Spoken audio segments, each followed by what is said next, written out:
They say the hardest part of love isn't falling, it's letting go. But sometimes, a letter holds the words we're too afraid to say out loud. This is the story of a love that was lost, and a letter that changed everything.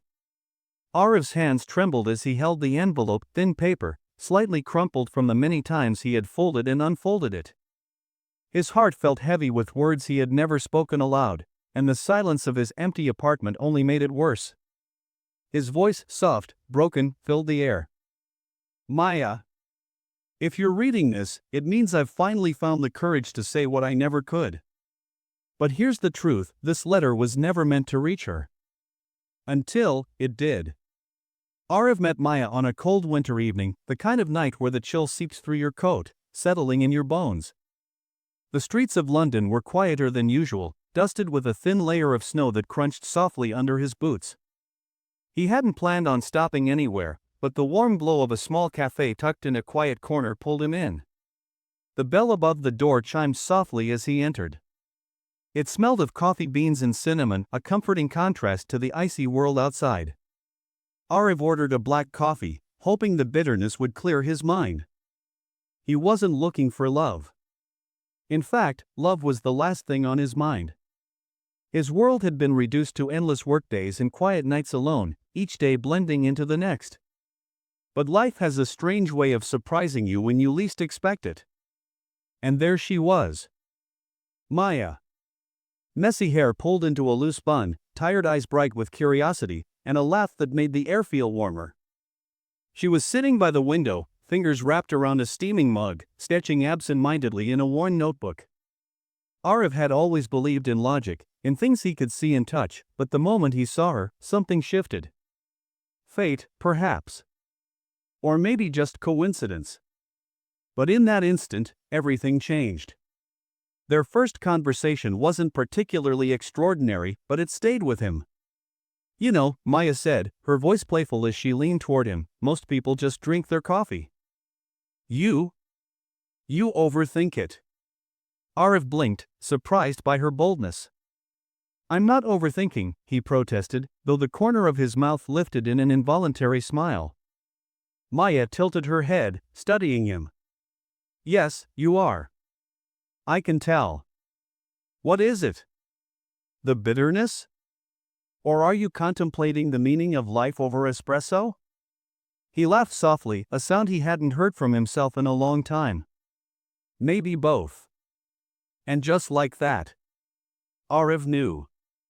She wasn't like anyone else. Days turned into weeks. Weeks into months. Between late-night conversations and stolen glances, something deeper began to grow. Aarav found himself drawn to Maya's warmth, her infectious curiosity about the world, and the way she saw beauty in the smallest things. For the first time in years, he allowed himself to really feel. Maya had a way of pulling him out of his carefully built walls. When they walked through Hyde Park, she'd stop to admire the way the sunlight danced through the leaves.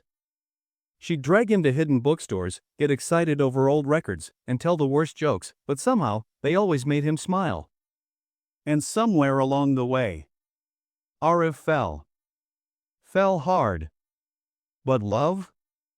Love isn't always enough. Maya had dreams, big ones. An opportunity to study art history in New York, a chance she had worked her whole life for. Aarav knew how much it meant to her. Still, when she told him, his heart sank. The night before she left, they lay under a sky full of stars, hearts heavy with words left unspoken. The city lights flickered in the distance, but all Aarav could focus on was the quiet sound of her breathing beside him. His voice trembled when he finally spoke. What if I lose you? Maya turned to face him, her eyes searching his. You won't, not really. She smiled, but it didn't reach her eyes. Some things are too big to lose. But when she left, everything changed. At first, they tried. Phone calls that stretched into the early hours, texts filled with promises to visit. But distance has a way of unraveling even the strongest bonds. Aarav buried himself in work, trying to numb the ache of missing her. But no matter how busy he stayed, nothing filled the space she had left behind. Her absence echoed in every quiet moment, in the empty side of the bed, in the cafe they used to visit, in the warmth that faded after she was gone. For months, he tried to move on. But how do you forget someone who feels like home? So, he wrote. Every night, when the world fell quiet, he poured his heart into letters he never meant to send. Letters filled with the words he couldn't say out loud, the truths he was too afraid to face. But one letter, the most honest one, was different. It began the way most of his letters did, soft, uncertain. But by the end, the words spilled out raw and vulnerable. Maya, you once asked me why I overthink my coffee. The truth? I overthink everything. Especially you. I loved you, quietly, completely, and maybe a little too late. Aarav folded the letter carefully, adding it to the pile. He never planned to send it. But fate had other plans. Months later, on a rainy evening, Maya came back. Aarav didn't expect to see her again. But there she was, standing outside that same cafe, rain-soaked and shivering, with tears in her eyes, and his letter in her hand. For a long moment, neither of them spoke.